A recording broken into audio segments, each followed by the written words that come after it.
Hello, and this is the Outlast trials. Now, there are many videos about the story of this game, and if you want to see one of those, don't watch this. Watch one of these instead. This is not an in-depth story. This is a really bad guide. Like, genuinely, don't watch this if you want advice. This, however, is my version of the story. The story of John Outlast. Now, for a bit of background, Murkov, the company behind the Outlast trials, puts out an ad saying, "Hey, have you got nowhere to go? You feeling lost? Stuck in a dead-end job? Just trying to entice people that no one will miss? Well, come to our super cool, not horrifying, or sketchy lab in the middle of the California desert." John Outlast knew that was the job for him. He knew he would be perfect for that. When he arrived, he saw a large studio-looking building. He knew it must be a game show. Maybe he'd get to see fucking Steve Harvey. But no, it's a facility experimenting with sleeper agents run by a scientist vape addict who's always tripping balls, named Dr. Easterman. Now, after killing several people, experiencing horrors and hallucinations beyond his wildest dreams, and literally dying, he still thinks this is a game show. And if he can win just one more trial, he can see Steve Harvey. Here is what he's faced and how he got to where he is now. The first place most Outlast trial players are going to go is the police station, and the trial, Kill the Snitch. After a short shuttle ride there, the gracious Easterman wants everyone else hooked on his shrooms-infused vape. Relax, bitch. Try some gummy bear surprise. Then, it makes your vision blurry, and that's because I don't think YouTube's gonna like this part. While you're in the shuttle, you can choose your loadout. Early on, you won't have anything, but as you progress, you can get 3 different types of upgrades, those being rigs, amps, and prescriptions.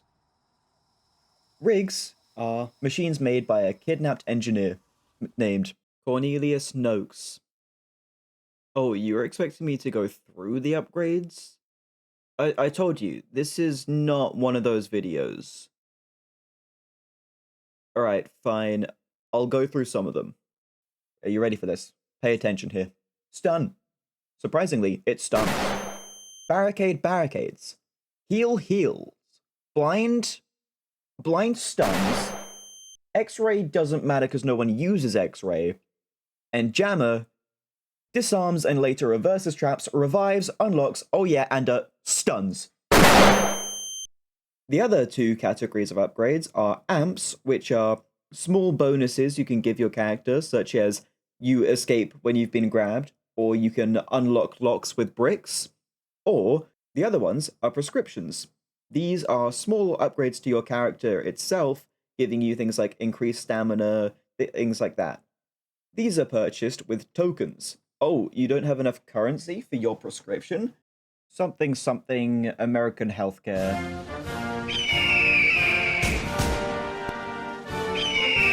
By the time you finish choosing your loadout, you've arrived. The first dudes you'll encounter are the average Floridian homeless. Rambling, stinking, and will bite you if you get too close. But if you ignore them, they'll just leave you alone, just like real homeless people. After jumping some broken glass and using the night vision goggles, you may come across a basic grunt. Oh wait, it's a closeted tweaker. These guys jump your ass and beat the snot out of you. Back to the grunts. These are like upgraded homeless people. They carry knives and will mug you of all your change. You can throw bottles at their head, and they'll still keep coming. You want to know their secret? Fent. Of course it's Fent. It's always Fent. And they need their fix. Fortunately, this does make them dumb as rocks. Hit this button. Watch a guy's head explode. Still a game show to John Outlast, by the way. And this guy right here, Sergeant Coyle. He's an ex-clan member, slave trader, and sex pest. Mainly to himself. Because most of his victims are mannequins. Also, Fun fact about Coyle, he's bald. Oh shit, must be a Pitbull fan. Run to snitch, push the snitch, powers out, run to basement, find bottle, throw bottle to distract Coyle, throw bottle at Coyle for content, run, find gas, find generator, find screamer. Mr. Easter says they are there to calm reagents.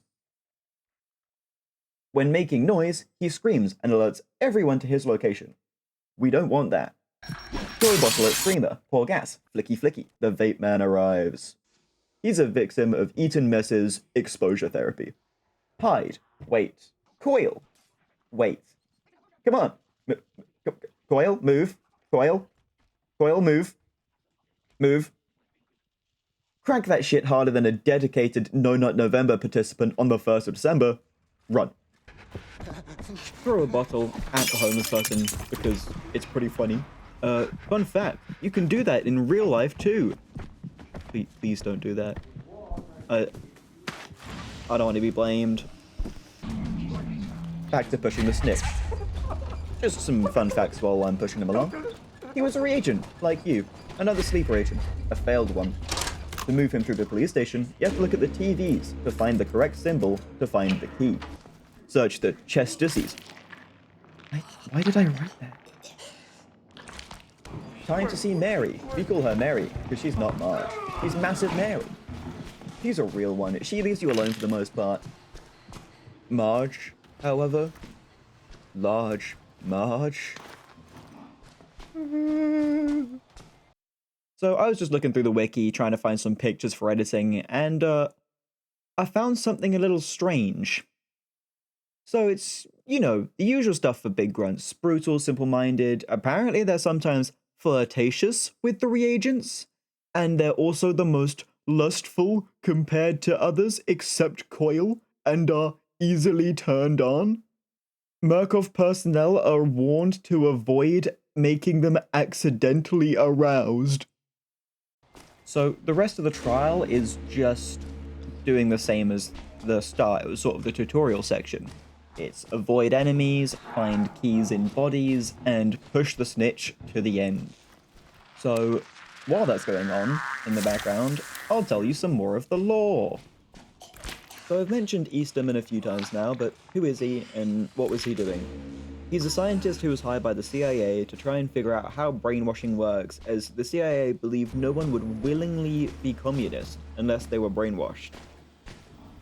He tried using drugs to get the truth out of a Korean prisoner of war using hallucinogenic gas, but accidentally created the Skinner Man, and through the trauma the prisoner underwent, he became catatonic, unable to give any more information. The gas is an early version of the gas placed throughout the trials as mines, and when you run out of sanity, the Skinner Man comes. The Skinner Man is theorized to be the psychological embodiment of Easterman, who appears to all reagents and X-Pop, and will slowly damage your mind when he's near. Easterman, however, doesn't think the Skinner Man is real. I don't know, I guess he just seems to think it's a big prank all the reagents are playing on him, because he wants to be seen as a loving figure, not as a monster. Has he tried not torturing people and drilling night vision into their skulls? So he isn't in the most sound mind and doesn't make the best decisions. The Outlast trials are formed in the 1950s. Oh no. Don't tell Trent Outlast Steve Harvey was only born in 1957. That would break his heart. But for those of you who paid any attention in history and did their homework rather than letting their friends eat it, would know that that's the Cold War era. Spying was the in thing, so with the help of the CIA, basically threatening to kill him if he didn't help, Easterman developed the trials. It turns reagents, essentially homeless, communists, and incels, into sleeper agents who don't flinch at violence or murder, and would send them back into the world through the Reborn program for the CIA to deal with overseas threats and anyone who beat them in Tennis for Two. Look, it was the first video game ever made in 1958. I don't have much to work with here. Yes, that's the same tennis found in the sleep room. But John Outlast, he keeps coming back. He's not a very good sleeper agent, but the man's dedicated, and he wants to see Steve Harvey. So, who are the X-Pop? For the most part, they're early generation reagents who failed and they reused as enemies, or they are insane asylum patients from the Mount Massive asylums from the other games, turned into monsters by Eastern Man. Mutilated, genetically modified, and controlled through fear. Their motivation?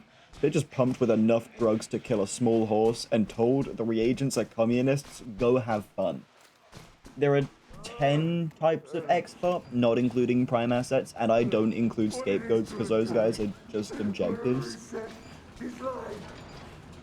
Grunts are just basic guys. Sometimes they'll have armor or strange technological augments. Usually they have machetes or prosthetic weapons.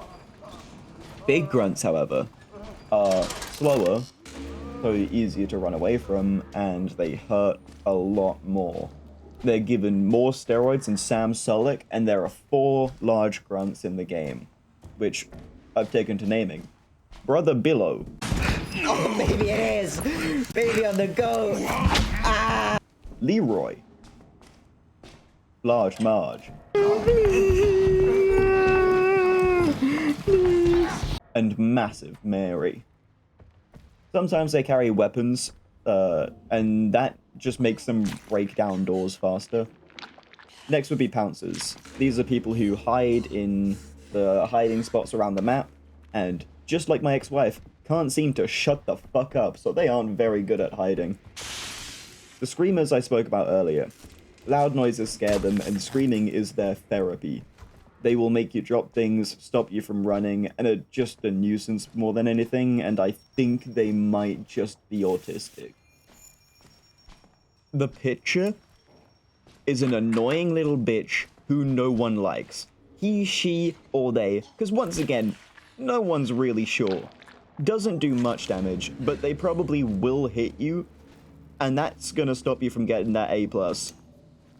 You'll know they've arrived because of the autistic screeching they do, like when you steal the crayon from that one kid at school who was trying to eat it. I don't care if you were using Fresh Air Blue, that's my favorite flavor.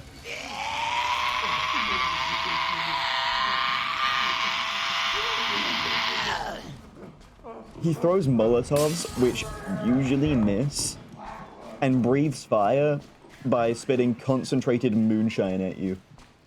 He can also see you in the dark because he uses his fire to light up areas like a torch. The mechanic makes sense, but I still don't like it. Basically, he's just annoying. I really don't like this guy. We've also got the Pusher, aka Vape Nation. He just runs around. When he catches you, he makes you go insane. He also has this really annoying attack where he just spins in a circle spraying gas. It's nearly impossible to dodge. And he is probably the 3rd most gooned to character in the Outlast Trials. The 2 above him are Eaton Mess, and due to his full name being Hendrik Joylet Easterman, we've taken to calling Skibbity Joylet, who is just on a TV. And this one nurse lady, doctor, who's in, like, the opening cutscene for, like, 3 seconds. The entire Reddit is so down bad for her. It's degenerate. There's no excuse. But I'll tell you something. The only acceptable character to even slightly simp for is clearly the Night Hunter. I mean, come on. The Night Hunter was a captured American who was experimented on by the funny mustache man scientists, Russian scientists, and American scientists. He was given night vision thermal goggles, no one's really sure. And he was just told that he was a god, he's stronger and better than everyone, and he won't neglect to tell you that. Like, 90% of his voice lines are just gloating, and then he baby rages when you go into the light or you manage to escape from him in a chase. When he goes into the light, he becomes blind. He's supposed to be able to see you in the dark. I say supposed to, because... There's a screamer on You me. shitbird. I see everything. Is that Christian Bale? Huh? You can't hide in the... There are also berserkers, call them big boys. They're blind, relatively easy to deal with. They hit hard and swing randomly, so don't get too close even when you're quiet, but aside from that, they're alright. Something I found while editing this is their blindness was caused by a strain of syphilis that was just really strong. So that's fun. Imposters suck ass though. Genuinely my least favorite X-Pop. They're always pretty obvious, even with player names turned off, but they can see you in the dark, know which hiding spot you're in every time, and unless you have something to throw at them, they will almost always hit you. Lastly is the lesbian icon Henrietta, aka the Jaeger, or as I call her, the Snail. You'll know when she spawned in due to the distinct, loud, absolutely blaring siren that plays when she spawns in.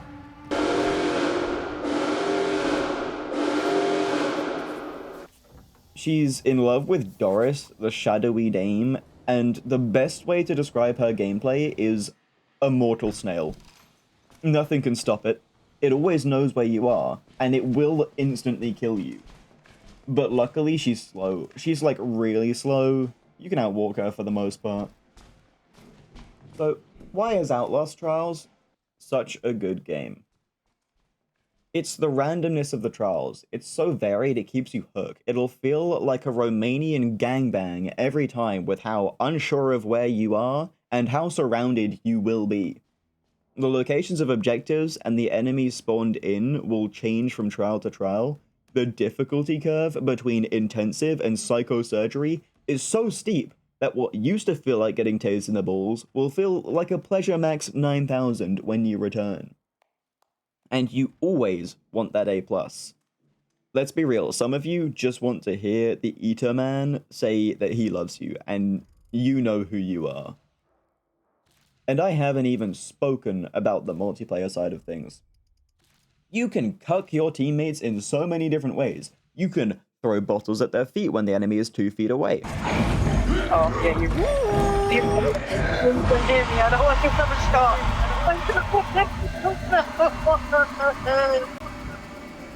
Did I do something? Lock them in rooms while they're being chased.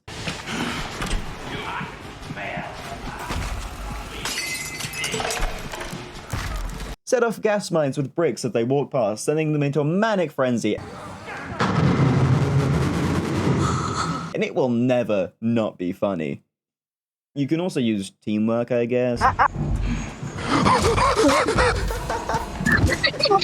I'm 8 at least. Jesus. One of you can have like the heal rig, one of you can have the stun rig to slow enemies, and one of you can have the utility rig like the jammer or the incredibly useless X-ray. You can even kick X-Pop off your teammates to save them, but trust me, that's nowhere near as fun as watching them get stabbed to death while they scream at you to help. What do you know? Remember the bit where we got stuck with Marge in the picture? The weird, like, thing? Can I have help across? Sure, man. Yeah. It's an entirely different game. It turns into a comedic experience. Check that shit out. Check it out.